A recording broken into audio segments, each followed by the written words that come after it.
Hello, and welcome back to the Real Music Talks. Today's guest is the band Lend Me the 12 from London. How are you guys doing? Yeah, Yeah, doing good. really well, man. Thanks. How you doing? Not too bad at all, not too bad. Congrats on the new single, by the way. I really enjoyed it.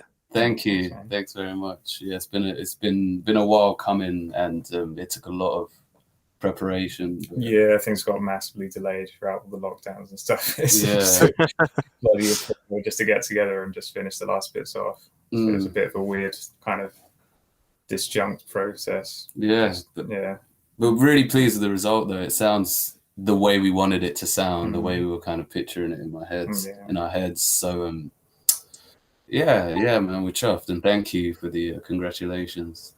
No, it's no, I really enjoyed like the production and everything. And it Cheers. kind of leads me into like the first question. So, like, if someone hasn't heard of you before, they were just about to watch that single, how would you kind of describe your sound to them?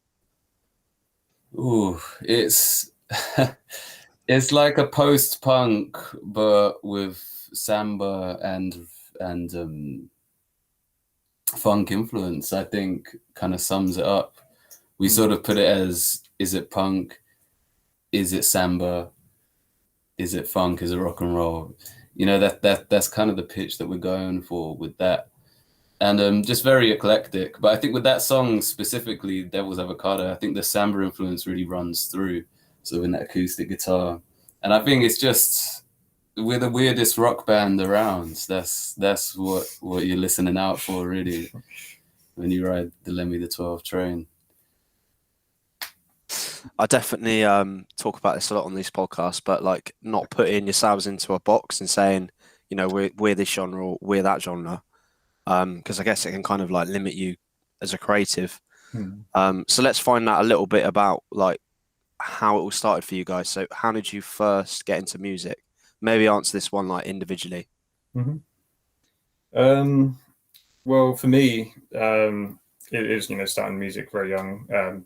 At school, I started off playing trumpet and stuff, and then getting into bands in secondary school. So we met in sort of year seven. We've always been playing in bands since then in various different um, lineups and different groups of friends. But this band specifically was actually a different project of Sam's beforehand.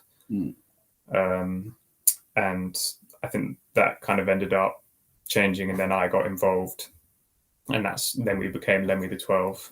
And I'm not sure how many years it's been now, It's but been about 3 years now. yeah, yeah. Yeah. So I got can I say go? Yeah, I yeah, got sure. into music. Like, I come from a very musical family, so we grew up listening to lots of music and a lot of the sort of older stuff I got at home. And then going to school, like I said, we met in year seven. That was kind of when we formed, us and a group of friends, all of whom, well, a number of whom are in Full Power Records as well. We kind of just started getting into everything else, and we started sort of exploring lots of new music, and lots of music we weren't getting at home, like the hip hop and the grime and all the kind of dance music. We got into that all together, and that sort of just carried through into uni. And then I started doing solo stuff during that work. I made out an EP by myself under my name, Kaiser Cushington. It was called the Beta Male EP. And then I formed a live band with that, with Tom from Familiar Action and Oscar from Boss, which are two bands on FP. And then they had their own project, so they left. And then we got Callum, and me and the drummer stuck around, James, and we got Callum in, and it just sort of became more of a joint effort from that point. And we became the three-piece Lemmy the 12. And how did you sort of first go about writing music together? Does one of you come with like vocal melodies? I mean, it's quite difficult with a genre to kind of understand it, so it'd be good to hear from your side how you Yeah, kind of approach trying to create that sort of sound. yeah. Well, most of the time it is Sam. He's kind of writing these tunes. Sometimes they're a bit more, kind of fully fledged. All the parts are a bit more fixed, but other times, just get a bass line and a vocal part, and we just write our own stuff around that structure. And when we're rehearsing it, maybe tweak it and kind of take it in another direction. But yeah, it's mostly, Sam's the leading force in this one. Yeah, I think I tend to come up with like the skeleton of the song, kind of the foundation. Like I'll write the song and then we kind of make it a thing. Callum has a talent for just, okay, write a guitar part, and the guitar part just takes it into a completely new direction. And I think we kind of pride ourselves on all of our songs are quite different individually, and we kind of try to ensure that this, the best way to create that organically is to make the story of that song different. Just kind of making sure we're letting things happen. Yeah, some of the sets can be pretty strange, it's absolutely insanely different territories, but I think it's quite fun. It's kind of part of the charm of it. Yeah. I guess how do like promoters go about booking you? Like I guess they're not sure exactly like what sort of night to slot you on, because sometimes they have like a punk night, etc. It's an interesting thing, like gigging around London. The way live music has been prior to COVID, it was already in a really bad state, especially here in the UK. I think, like down London, and there are a lot of promoters who just don't give a shit. Like a lot of them, they're just like, yeah, we'll throw you on, we'll throw you on, we'll throw you on. We'll ask them to bring as many people as they can and tell these bands basically that you only get paid if you bring X amount of people. And even after that X amount, like you're getting disgustingly ripped off. So we kind of spent a long time doing that, and it sucked because, like as you say, we just kind of being put up against these bands that already are unrelated. And then, our mate Oscar started Full Power. And that's where it sort of really, he knows lots of the best bands that we hear around. So we just play with them. We've kind of built a community. We share we don't all sound the same, but we share certain, musical ideas and influences. Yeah. And, again, to kind of make it organic, the best way is to just play with people that you trust, play with people that maybe spend some time putting yourself out there. And again, like it's inevitable you will play nights with bands that just have nothing to do with you. But find the ones you like and just work with them, because that's when you kind of really get to build something from the ground up. Yeah. But I suppose we kind of made some quite good relationships with our local venues as well. That's the places we end up playing the most now is at the end of the road. We've got a place called Off the Cuff, and in Brixton, the Windmill, we play there quite a lot as well. And they're the ones we kind of have the best time and play with the bands we really respect as well. And it just ends up being the ones we want to take on most of the time. Yeah. How do you think the scene has like changed much in London, like over the last couple of years, and sort of what's kind of played into that, do you think? That's a big, like, I think it's just, I think for bands, like rock bands, guitar bands, it's just one of those things of rock and roll music coming out of that sort of commercial mainstream. And a lot of people got really scared. A lot of people in the industry got really scared when streaming sort of took off the way it did, and you couldn't really rely on physical sales, so you wanted to rely on shows. But because of social media, a lot of people choose the gigs they go to based off what they see on social media, contacts, where they, like, if they see lots of people going to an event. And so I went off with a bit of a tangent. How the scenes change. Yeah. So that kind of really changed things. I think a lot of people got scared, but I think therein lies a room for, we can really kind of take things to a new level.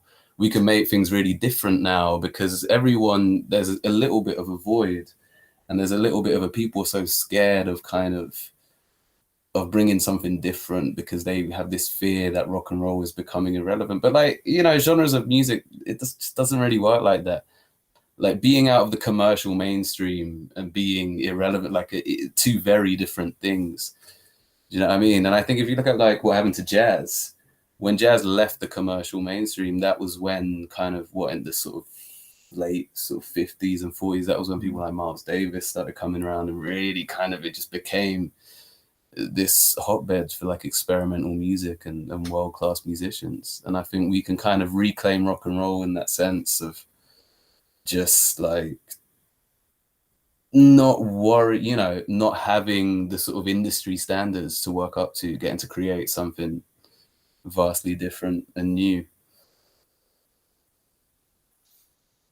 Do you think you try and make your music commercial in any way, or do you think what you're trying to do is completely the opposite of that?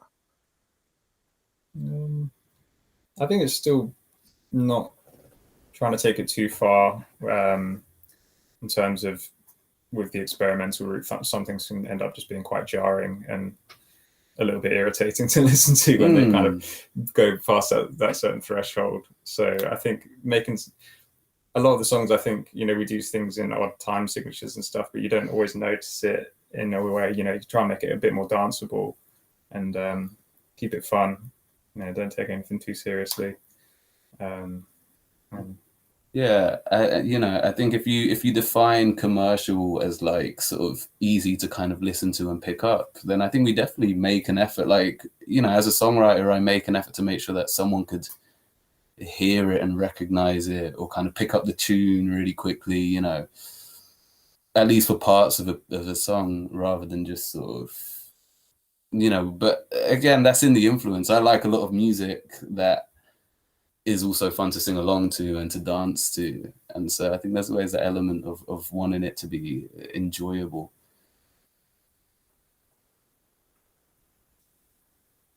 What sort of difficulties have you faced with all the lockdowns? Obviously, it's put the music industry in a bit of a tough place. How have you guys dealt with it as a band, and how have you found it? We're kind of really messing things up for quite a bit because we didn't really rehearse for like a year. Squeezed one in when it was in between lockdown. That's when we started off recording some of these things for this EP, and then it got interrupted again, and it was just sort of very fragmented. And yeah, we're only really just getting back into the swing of things now and getting some gigs booked in, and getting this stuff released. So yeah, it was a bit of a downer, but it's nice that we still survived. We got through it, and yeah, we survived. And it was a thing we had to accept at one point that it had to go on pause for a little bit. There's just no you can't force it. You can't force something to happen when everything your priorities kind of change. Not that music isn't a priority, but that kind of career path of trying to sort of generate this kind of grassroots sort of live music based thing it's just not going to work out like that. So it's just taking the time to find things we can do whilst we're at home. Like with recording, we recorded from home where we could. And while we were waiting to get the rest done, let's see what else we can plan, strategizing for when things come back.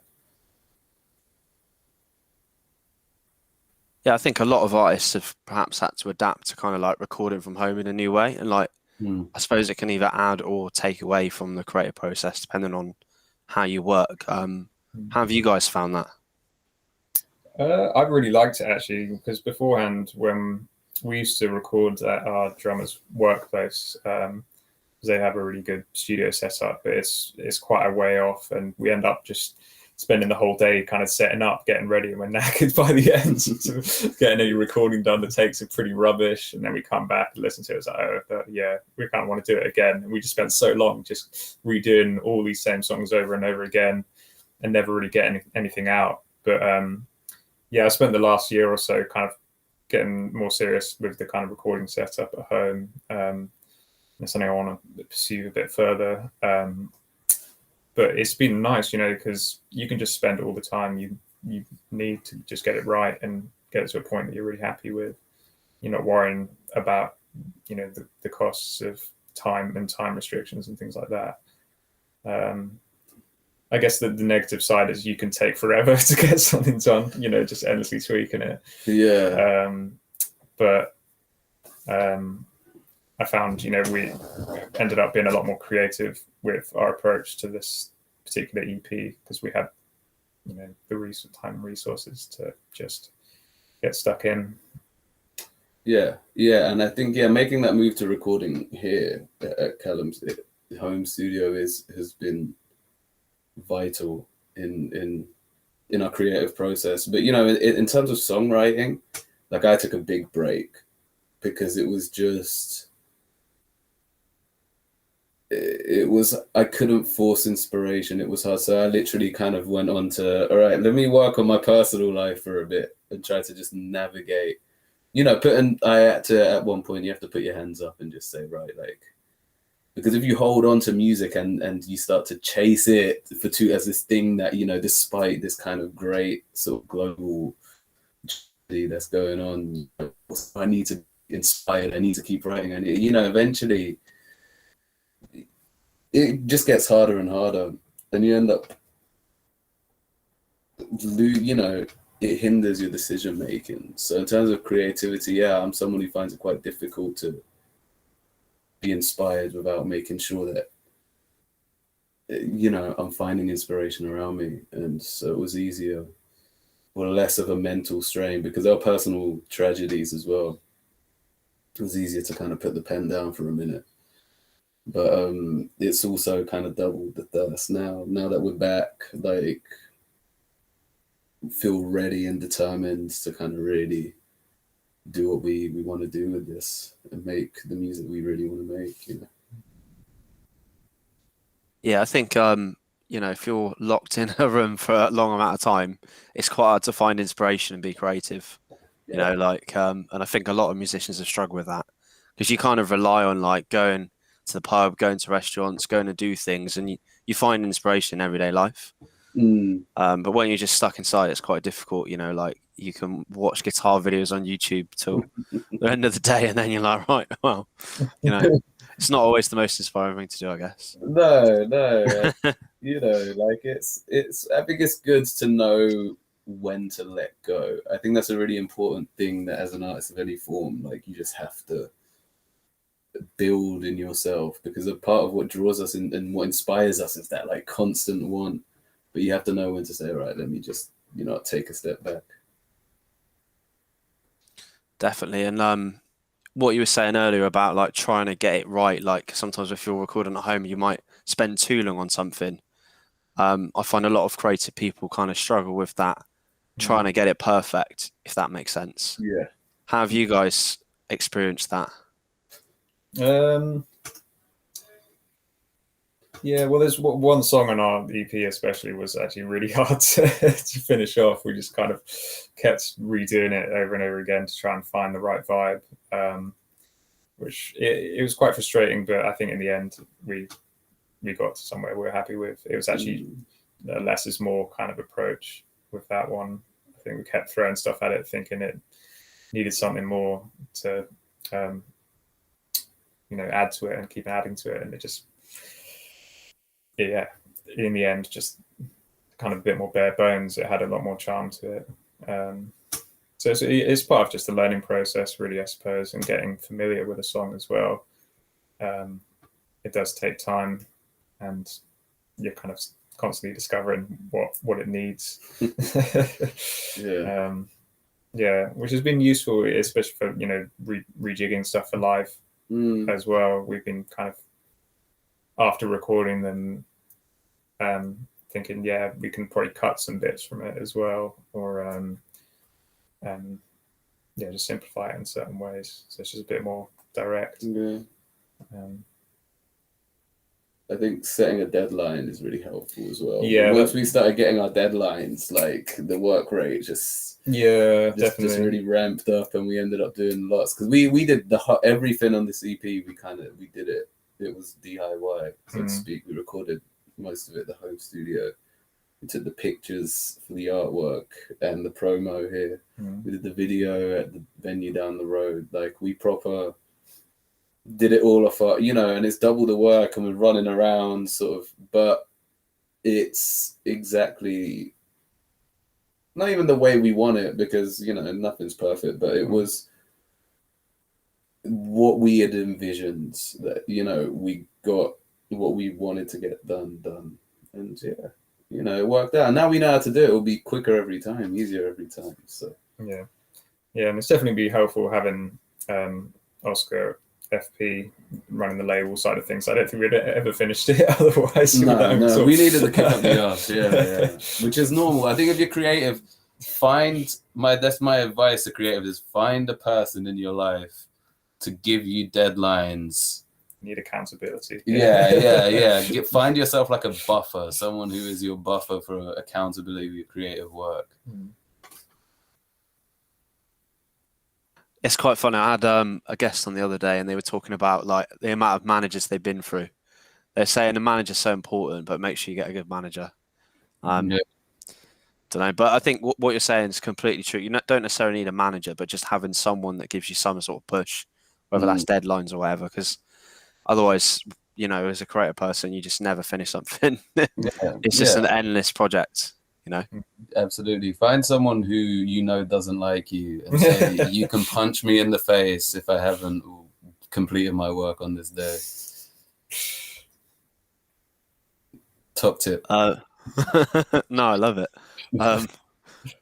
So obviously you guys have both had a fair amount of music education. Is that accurate?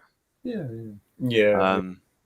Would you say that's essential for a musician, or do you think you can pick up a guitar and go on YouTube and learn everything yourself?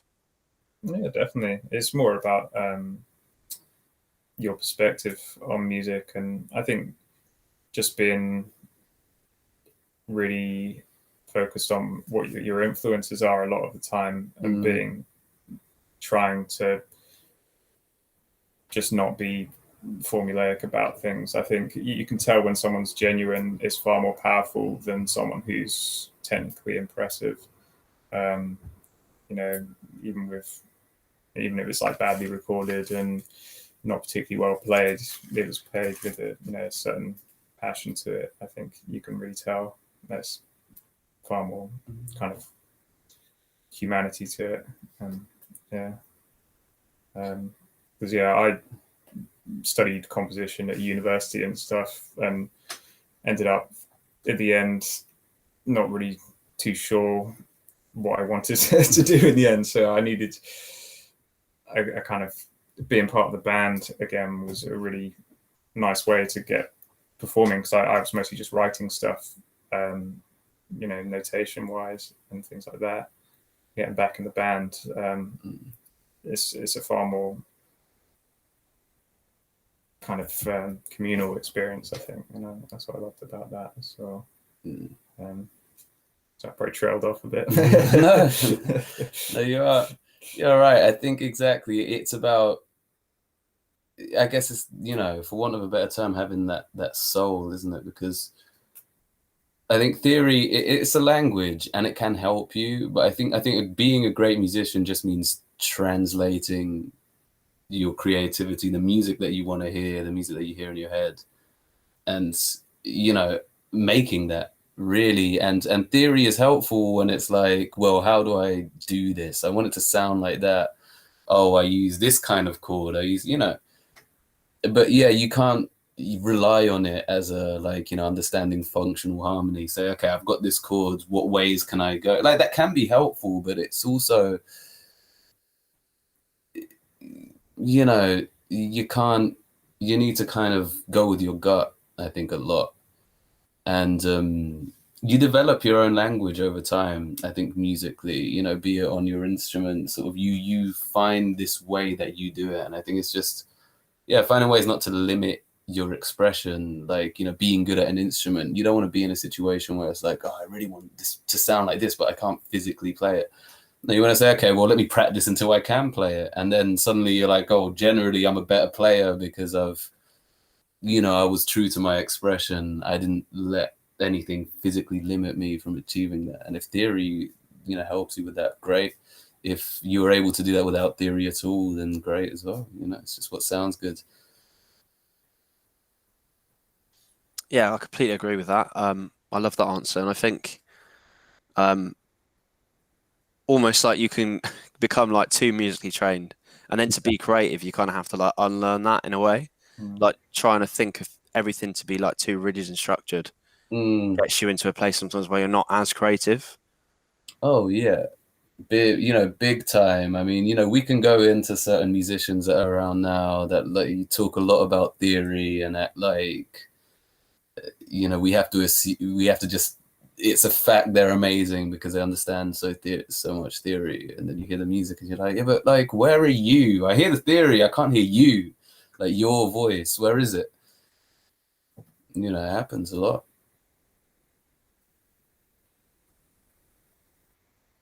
So if someone was starting out in music now, like what would you recommend they do?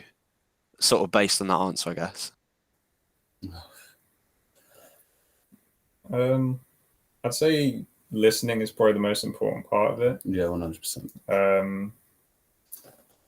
If you're, because you got to be inspired by something, and I think it's your musical tastes that really define your music a lot of the time. And don't be afraid to kind of steal things from other people's music. And I think as long as it's from a genre that's very different to what you're writing, it creates really exciting things. And I think that's kind of how originality is kind of born in a lot of things. It's just mixing the weird ingredients rather than the things that are tried and tested and work and have been done many times before. That's when things become stale and kind of just average, I find. So I think just know what you like and study that, and try not to get sidetracked by all of the conformity and the dazzling social media virtuosos and just getting depressed about your musical skills, because that would just like waste your time really. Yeah. And your soul will just be drained. Yeah. I mean, listen to as much music as you can, I think is and as many different types of music as you can. And just see what you like about them, understand what works, and see what you can learn. And learn, like, take an instrument, and obviously including your voice, and sing or play as many songs as you possibly can. Once you understand, the way that different genres are kind of the language amongst different sort of musical communities, you'll just sort of know you understand how they're all connected and how you can kind of bring different elements together. But just, if you're a singer, sing as many songs as you can by different artists. Just go on YouTube, sing the karaoke. If you're a guitar player, learn every song that you like, and just, you'll eventually see there's so many ingredients there that you can just pick up from. So I have to dig into it because you mentioned it. Social media. So what's your kind of relationship with social media, and how do you think it's kind of impacted the music industry?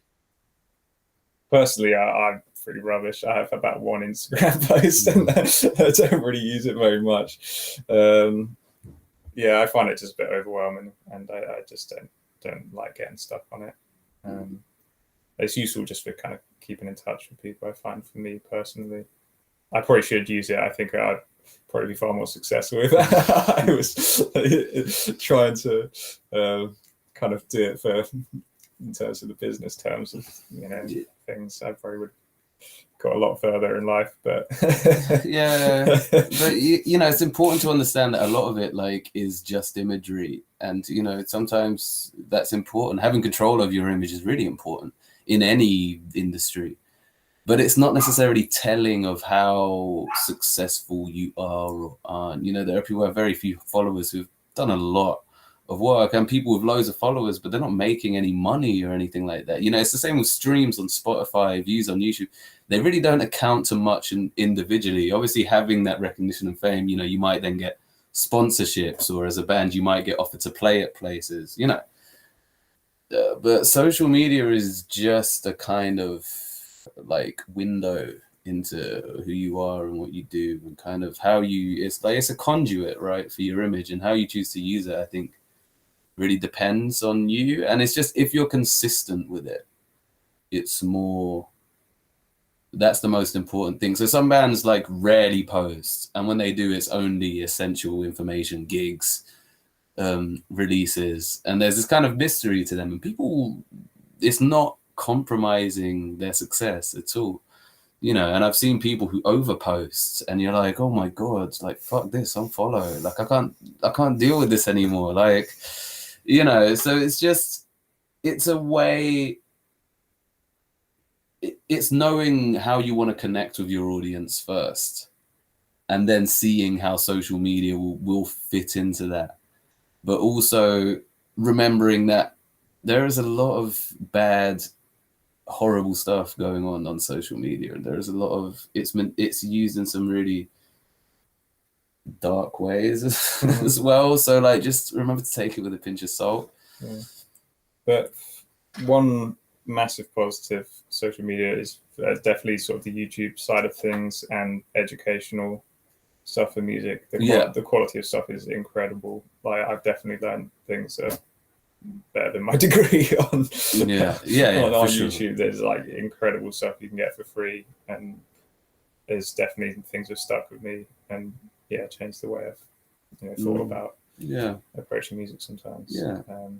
And learning directly from your heroes as well. A lot of the time, you can find it's like you're having a lesson, with with like your favorite, and then I think that, going back to what we said about how you want to communicate, we are making plans now and it's all going to be quite cryptic, and we're starting to choose a very specific route to go down with social media, and it's not going to involve posting as much as you can.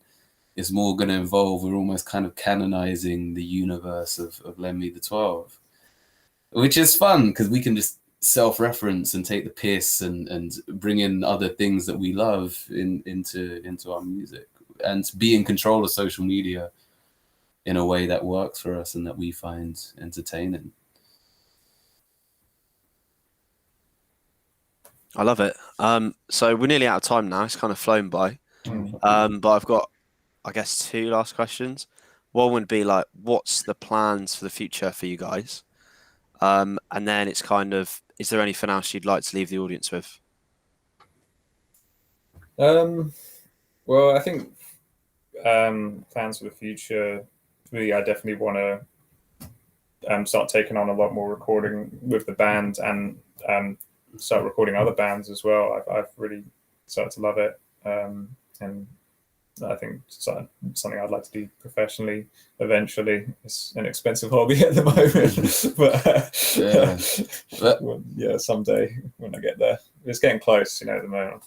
But Let Me the 12 is EP number 2, so I'm going to cut you off with vital Let Me the 12 information.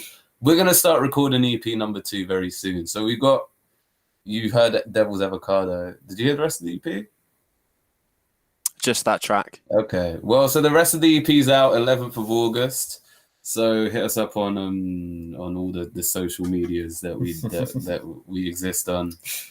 Just Let Me the 12. There's only one, so just search it up. 11th of August, the EP's out. We're planning EP number 2. And we've got a whole sort of, not robust, but we've got a vision for it.